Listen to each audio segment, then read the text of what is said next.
The Regent's Reign, Chapter 22, Preparations. Merlin was running herself a little ragged. She'd never say it aloud, but she could not remember the last time she'd slept more than an hour or two. She hadn't expected to basically be planning a feast, including decorations, invitations, and everything else it entailed. Arthur was almost distressed, and the feast was all anyone could talk about. There was to be a dance before the feast, and Madame Raz was hounding Arthur for his lessons Merlin was now required to attend. She was speaking to George until the minute she opened the door to the small hall where the dancing lessons took place. Don't forget, Lady Emma will be coming. She should be arriving in the next few days. Put her close to the high table. Lord Agravaine needs a seat there. Arthur wants Uther's throne there in case he's feeling up to it. The fact that it wasn't likely went unsaid. Seat the table together, but do not put Gawain next to Elian, or they will have a drinking contest, and it will not end well. Merlin said as George scribbled furiously. Someone seized Merlin by the ear. "You're late, girl," Raz railed, dragging Merlin into the hall by her ear. George bowed and scrambled away from the older woman before he too could be dragged around by his ear. He was already developing the old steward's healthy fear of Madame Raz. You try planning a royal celebration with practically no training. Merlin snapped at the older woman, pulling free from her grip with difficulty. You do know you're meant to be delegating most of that, right? Arthur said, standing from the table. Do you delegate, or do you want to make sure this feast doesn't end in a food fight? Merlin asked, pulling off her scarf and tying back her hair with it. You make an excellent point, Arthur said with a frown.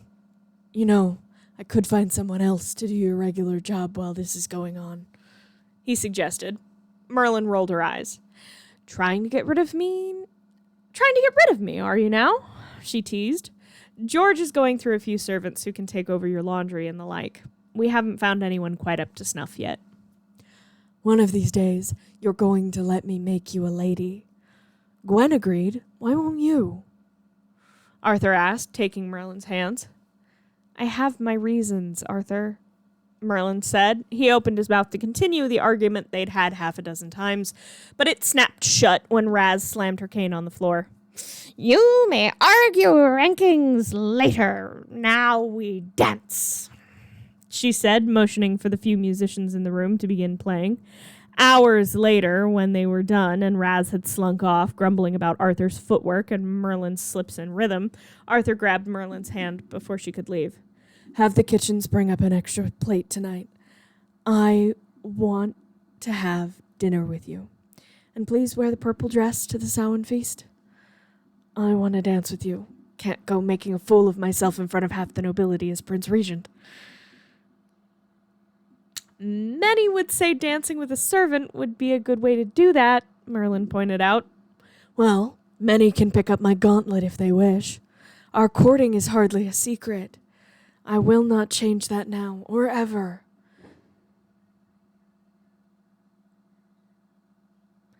And one of these days you're going to let me make you a lady, Arthur said earnestly. I love you, no matter what. You'll be queen someday, no matter what anyone says. Merlin blinked as if she hadn't realized that would be what happened if what she had with Arthur continued. She pulled him into a kiss and left before he could gather his thoughts. Agravaine smiled as Arthur nodded to him. You're sure you don't want a few guards to ride out with you? The woods are a dangerous place these days, Arthur asked. I won't be gone long, sire, but Praxis gets mean if he's in the stable too long. I wouldn't wish to subject your stable hands to that, Agravaine said with a smile. He rode out of Camelot at a sedate pace and waited until he was out of sight of the sentry on the gate to put his heels into his horse. Getting to and from the forest of Estir did not take long on horseback. The place he sought out was out of the way, a hovel that blended nearly perfectly with the forest around it. What set it apart, at the moment, was the addition of a cart out front, though there was no horse.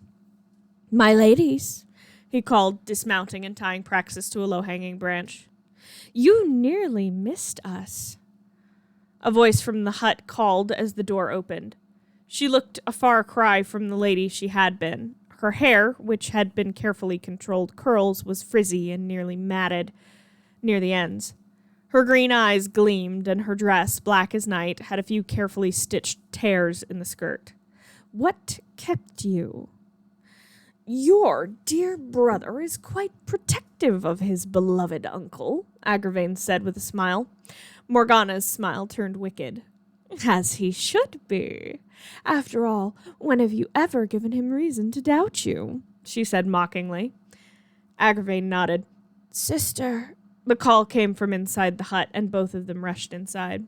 On the bed, small though it was, lay Morgause. Her face was horribly scarred, and Agravaine stayed well back from her. One of her eyes was cloudy and discolored.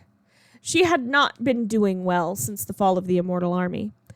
She had taken the past year or so to teach Morgana everything she could from her sickbed. A little over a month ago, Morgana had exceeded her expectations in creating 2 griffins to terrorize Camelot. None of them could figure out why the druids had intervened, except maybe to save themselves. The fact that Arthur had met the druid girl before had irked them all. Morgause wheezed. "We have very little time, sister. Is all ready?" she asked. Morgana brushed her stringy blonde hair out of her face and nodded. "Yes, we can set out as soon as we get you into the cart," Morgana confirmed.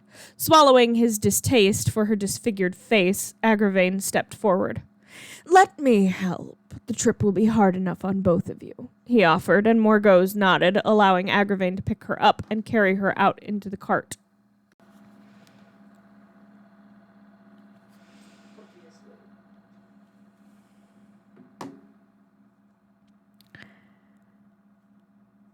Morgana following behind, carrying the blankets from the bed. She arranged them around her sister. "I would thank you for all your help, my lord. Providing me a safe place to train Morgana when I first rescued her from Camelot was one thing, but you have gone above and beyond what I could ever have asked," Morgause said to Agravaine when Morgana rushed back inside to get her things. "I ask one more thing of you, for this will be the last time we see each other. Take care of her," Morgause asked, and Agravaine nodded. "I will look after her, my lady," he assured. "I would be more comfortable leaving her in the hands of my blood guard, but they have all passed now.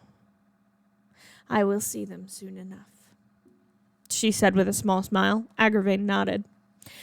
"May your journey bring everything you hope," he said as he mounted his horse again, and Morgana's eyes flashed gold, the cart carrying Morgause beginning to roll on its own. "Be cautious. Arthur's been sending out more patrols lately. I've given you what information on them I can, but with so many visiting Camelot, he may add more before you reach the Isle." Agravaine warned. "We will be cautious, my lord," Morgana assured, and Agravaine made his way back to Camelot. He rolled his eyes to himself as he spotted Arthur and his serving girl bickering about something to do with the upcoming feast. The boy who'd murdered his sister had chosen a pretty thing, for a peasant anyway, but Agravaine would do all he could to ensure she never sat the throne of Camelot. Arthur was the reason Agravaine was dead, as much as Uther was. He would see Arthur's happiness turn to ash in the prince's mouth, if it was the last thing he did.